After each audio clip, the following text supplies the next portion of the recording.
दिवाली से देखें तो चर्चा हो रही थी कि यूएस रिसेशन में जाने वाला है। हम्म। ये साल आधा ऑलमोस्ट खत्म हो चुका है और रिसेशन की कोई वैसे कोई खास आशंका दिखे नहीं रही है। I think it's going from strength to strength. Last जो जॉब्स डेटा भी आई है बहुत ही तगड़ी आई है। तो आई थिंक ठीक है, उनका जो लास्ट जीडीपी प्रिंट आया था 1.1% था। लेकिन कॉन्ट्रैक्शन तो बहुत दूर लग रहा है फिलहाल। तो आई डोंट नो अगर वो कॉन्ट्रैक्शन आएगा भी तो एक तरफ से मार्केट आगे निकल चुका है। आई थिंक अगर आप मोस्टली सेल साइड के वैल्यूएशंस देखें नीरज जी, तो आई थिंक वो FY 25 पे ऑलरेडी जा चुके हैं। I think we probably seen the peak of FD rates in India. कुछ बैंकों ने आई थिंक एफडी रेट्स घटाना भी चालू कर दिया है। तो आई थिंक एक तरफ से जो आरबीआई और फेड की कमेंट्री है उस तरफ उसके उसको मद्देनजर ऐसे ही लगता है कि इंटरेस्ट रेट हाइक्स अभी ज्यादा आने नहीं वाले।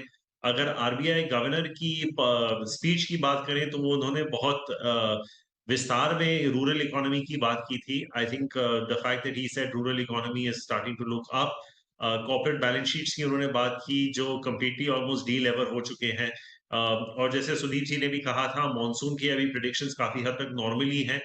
जो एलिनो की बात हो रही है वो टुवर्ड्स द एंड ऑफ सितंबर अक्टूबर हो रही है। तब तक तो वैसे भी हमारा ज्यादातर मानसून सीजन खत्म हो जाता है वैसे भी। तो आई थिंक एफआई फ्लोज की भी अगर बात करें Neeraj ji, I think last month बहुत ही स्ट्रांग था FI flows.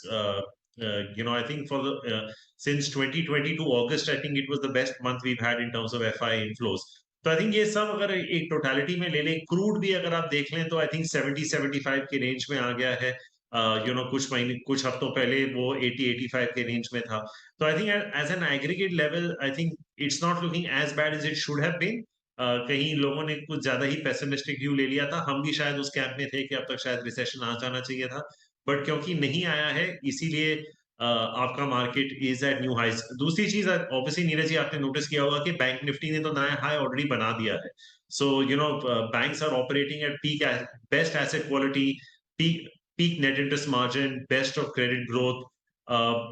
It's all looking very good for the banks also right now. तो इसके चलते अगर आपकी रूरल इकोनॉमी रिबाउंड हो गई तो आई थिंक मार्केट को थोड़ा बहुत सपोर्ट मिल सकता है। I am not saying it will not correct, लेकिन मुझे नहीं लगता ऐसी कोई भयंकर करेक्शन आएगी मार्केट में कि यहाँ से आपको 16,500 या 17,000 दोबारा मिल जाए।